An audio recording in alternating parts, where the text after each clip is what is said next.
শেখ হাসিনার বিরুদ্ধে আগেই একাধিক গ্রেফতারি পরোয়ানা জারি করেছিল বাংলাদেশের আন্তর্জাতিক ক্রাইম ট্রাইব্যুনাল। পাশাপাশি তার মধ্যে গ্রেফতার করে ট্রাইব্যুনাল কোর্টে হাজির করাতে হবে সেই দিনক্ষণও বেঁধে দেওয়া হয়েছিল। তবে তার কোনো খোঁজ না মেলায় তাকে গ্রেফতার করতে পারছে না বাংলাদেশের অন্তর্বর্তীকালীন সরকার। এবার আরেকটি মামলায় সম্প্রতি প্রাক্তন প্রধানমন্ত্রী শেখ হাসিনার বিরুদ্ধে গ্রেফতারি পরোয়ানা জারি হয়েছে। 6 জানুয়ারি সোমবার শেখ হাসিনা সহ 12 জন আসামির বিরুদ্ধে গ্রেফতারি পরোয়ানা জারি করে আন্তর্জাতিক অপরাধ ট্রাইব্যুনাল। আসামিদের গ্রেফতার করে আগামী 12 ফেব্রুয়ারি ট্রাইব্যুনালে হাজির করার নির্দেশ দেওয়া হয়েছে।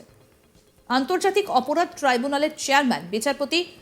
মোহাম্মদ গোলাম মর্তুজা মজুমদার এবং ট্রাইব্যুনালের সদস্য মুক্তার মহিতুল হক এনাম চৌধুরী এই আদেশ দিয়েছেন।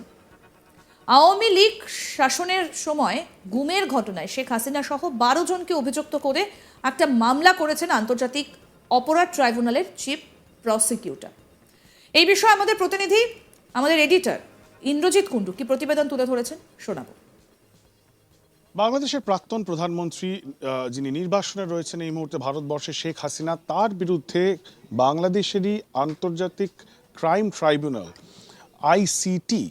একটি অ্যারেস্ট ওয়ারেন্ট জারি করেছে।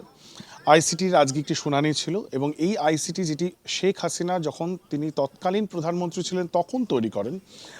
ওয়ার ক্রাইমের বিরুদ্ধে পদক্ষেপ নেওয়ার জন্য এবং সেই কেসগুলি শুনানির জন্য, সেই আইসিটিকেই এখন তত্ত্বাবধায়ক সরকার মোহাম্মদ ইউনূস তারা কিন্তু দায়িত্ব দিয়েছেন শেখ হাসিনার বিরুদ্ধে এবং তার সরকারের বিরুদ্ধে যে অভিযোগগুলি উঠছে, বিশেষ করে 15 বছর তার ক্ষমতাকালে যারা ফোর্স ডিসঅ্যাপিয়ারেন্স বা যাদেরকে গুম করে দেওয়া হয়েছে বলে অভিযোগ যেসব পরিবারের তরফ থেকে, বা এক্সট্রা জুডিশিয়াল কিলিং, তা সেই সব অভিযোগগুলির ভিত্তিতে দুটি কেস রুজু করা হয়েছে আইসিটির সাথে এবং আইসিটি এটার ইনভেস্টিগেশনের অর্ডার দিয়েছে। এবং যেহেতু এই ইনভেস্টিগেশনের যে গতি প্রকৃতি বা প্রবাহ সেটা খুব স্লথ গতিতে এগোচ্ছে এবং বলা হয়েছে এটাকে একটা ফাস্ট ট্র্যাক কায়দায় এটাকে বিচার প্রক্রিয়া সম্পন্ন করতে, এবং সেটা করার জন্যে শেখ হাসিনাকে নিজেদের দেশে ফেরত আনতে চায় বাংলাদেশ। এই মুহূর্তে আপনারা জানেন অগাস্ট মাসে যখন তার সরকার পড়ে যায়, শেখ হাসিনা তিনি কিন্তু তড়িঘড়ি ভারতবর্ষে চলে আসেন এবং সেই অগস্ট থেকে এখনো পর্যন্ত এই নতুন বছর শুরু হয়ে গেছে 2025, শেখ হাসিনা ভারত সরকারের আতিথেয়তায় রয়েছেন নয়াদিল্লির বুকে একটি গোপন স্থানে। সেই জায়গায় দাঁড়িয়ে ভারত সরকারকে গত বছরের শেষে মাত্র কয়েক সপ্তাহ আগে অফিশিয়ালি প্রথমবার বাংলাদেশের পক্ষ থেকে জানানো হয় যে তারা শেখ হাসিনাকে ফেরত চায় এবং শেখ হাসিনার যে প্রত্যর্পণ বা এক্সট্রাডিশন সেই প্রসেসটা যেন ভারত সরকার শুরু করে, কারণ বিভিন্ন কেসে তার নাম জড়িত রয়েছে, তার মধ্যে কিছু কারাপশন কেস রয়েছে এবং অবশ্য করেই এই যে গুম এবং এক্সট্রা জুডিশিয়াল যে কিলিংস এই কেসগুলিতেও তার নাম রয়েছে।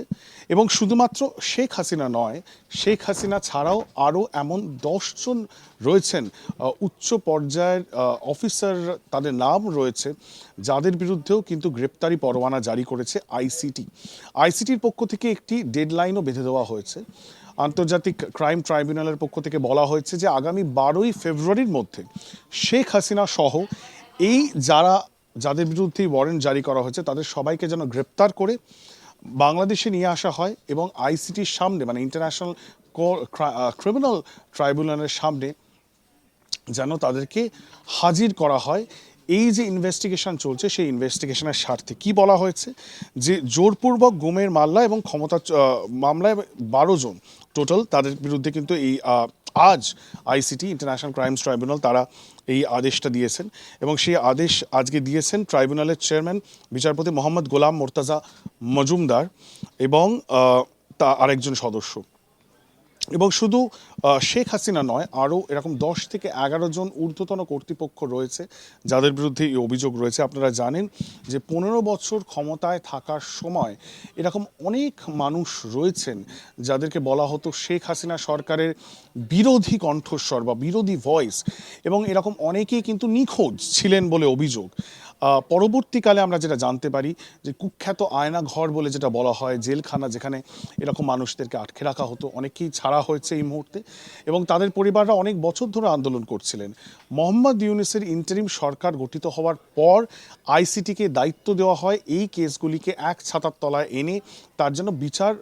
পর্ব শুরু করা হয়। সেই বিচার পর্ব শুরু হয়ে গেছে, কিন্তু সেই রিপোর্ট জমা করার জন্য কিন্তু বারবার সরকারের তরফ থেকে বলা হয়েছে যে আইসিটি যেন বিচার পর্বটাকে এক্সপিডাইট করে, কিন্তু সেটা আইসিটি করতে পারছে না এই কারণেই, কারণ যাদের বিরুদ্ধে অভিযোগ তারা এই মুহূর্তে অনেকেই দেশে নেই, এবং তাদের মধ্যে সবচেয়ে প্রমুখ অবশ্যই শেখ হাসিনা, প্রাক্তন প্রধানমন্ত্রী, এবং তাকে ফেরবার কিন্তু একটা প্রসেস শুরু করা হয়েছে আইসিটির পক্ষ থেকে। ইন্টারপোল তাদেরকেও জানানো হয়েছে যে তারাও যেন শেখ হাসিনার হদিশ পেলে তাকে গ্রেপ্তার করে, কিন্তু শেখ হাসিনা তো রয়েছেন ভারতে, এবং তিনি ভারত সরকারের তত্ত্বাবধানেই রয়েছেন, এবং আপনারা জানেন যে বিগত কয়েক সপ্তাহের মধ্যে ভারত থেকে ভারতীয় বিদেশমন্ত্রী, বিদেশ সচিব, তিনি যখন বাংলাদেশে যান এবং প্রথমবার বাংলাদেশের বিদেশ সচিবের সাথে ভারতীয় বিদেশ সচিবের যে মিটিং গত মাসে হয়, সেটাই ছিল ফার্স্ট হাই লেভেল মিটিং দুই দেশের মধ্যে যবে থেকে অগস্ট মাসে সরকার পতন ঘটেছে। এবং সেই মিটিংয়ে কিন্তু বাংলাদেশের পক্ষ থেকে যথেষ্ট কড়া মনোভাব নেওয়া হয়েছিল এবং জানানো হয়েছিল ভারত সরকারকে যে ভারতের ভূখণ্ডে বসে, ভারতের মাটিতে বসে যেভাবে শেখ হাসিনা 2 থেকে 3টি আওয়ামী লীগের সভায় তিনি বক্তব্য রেখেছেন, ভাষণ দিয়েছেন, তিনি ভার্চুয়ালি ভাষণ দিয়েছেন, তিনি হয়তো ফিজিক্যালি অ্যাপিয়ারেন্স করেননি, কিন্তু যে বক্তব্য তিনি রেখেছেন সে বক্তব্য বাংলাদেশের জন্য বিড়ম্বনার, এবং বাংলাদেশে এই মুহূর্তে যে ইন্টারিম সরকার রয়েছে, তত্ত্বাবধায়ক সরকার রয়েছে, তাদের জন্য এটা তারা সঠিক চোখে ভালোভাবে দেখছেন না, এবং সেই কারণেই তারা বলেন ভারত সরকারকে যে এইগুলি থেকে যেন শেখ হাসিনাকে বলা হয় বিরত থাকতে, এবং তার সঙ্গে সঙ্গে প্রত্যর্পণের যে প্রসেসটা সেটা যেন শুরু করা হয়। কোথাও গিয়ে ইউনিট সরকারের পক্ষ থেকে একটা চাপ সৃষ্টি করার চেষ্টা হচ্ছে, কারণ বাংলাদেশের এই মুহূর্তে যে জনমত, বিশেষ করে ছাত্র আন্দোলনের ফলে যে ধরনের একটা সেন্টিমেন্ট তৈরি হয়েছে, সেখানে গিয়ে সেটাকে কেটার করার উদ্দেশ্যে অবশ্যই ইউনিট সরকারকে দেখাতে হচ্ছে যে তারা কি পদক্ষেপ নিচ্ছেন শেখ হাসিনাকে ফিরিয়ে আনার জন্য। আদৌ ভারত সরকার রাজি হবে কিনা বা কোনোদিনও শেখ হাসিনাকে প্রত্যর্পণ করা যাবে কিনা সেটা অনেক পরের প্রশ্ন, কিন্তু অ্যাটলিস্ট বাংলাদেশ সরকার, মোহাম্মদ ইউনূসের সরকার যে কিছু করছেন, তারা যে এখন ভারত সরকারকে জানাচ্ছেন অফিসিয়ালি। তৌহিদ হোসেন বাংলাদেশের বিদেশমন্ত্রী, তিনি মাত্র কয়েক সপ্তাহ আগেই জানিয়েছেন যে একটি অফিসিয়াল চিঠির মাধ্যমে ভারত সরকারকে জানানো হয়েছে তারা যেন শেখ হাসিনাকে প্রত্যর্পণ করার প্রসেসটা শুরু করেন, ফেরত দেন। তাতে এখনো পর্যন্ত ভারত সরকার কিন্তু কোনো রকম কোনো উত্তর দেননি। সুতরাং বোঝাই যাচ্ছে যে ভারত সরকার এই মুহূর্তে বাংলাদেশের রিকোয়েস্টকে খুব একটা সিরিয়াসলি নিচ্ছে বলে মনে করার কোনো কারণ নেই, কিন্তু যেহেতু ইন্টারনাল পলিটিক্স, বাংলাদেশের যে অভ্যন্তরীণ রাজনীতির প্রেক্ষাপটে এখন আওয়ামী লীগ বিরোধিতা চরমে রয়েছে, তাই শেখ হাসিনার বিরোধিতা যেহেতু চরমে রয়েছে, পাবলিক মুড এবং সেন্টিমেন্টকে গেজ করে সেখানে সরকারকে অবশ্যই কোনো পদক্ষেপ নিতে হবে, এবং সেই কারণেই তারা ভারতবর্ষকে জানিয়েছে।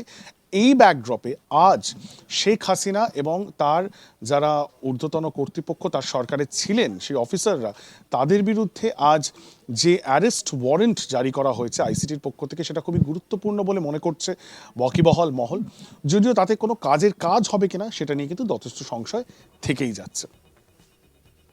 আরও আপডেট পেতে দেখতে থাকুন আজ তাক বাংলা, সাবস্ক্রাইব করুন, নোটিফিকেশন পেতে বেল বাটন অপশন প্রেস করুন, হোয়াটসঅ্যাপে ফলো করুন আজ তাক বাংলা। এই ভিডিও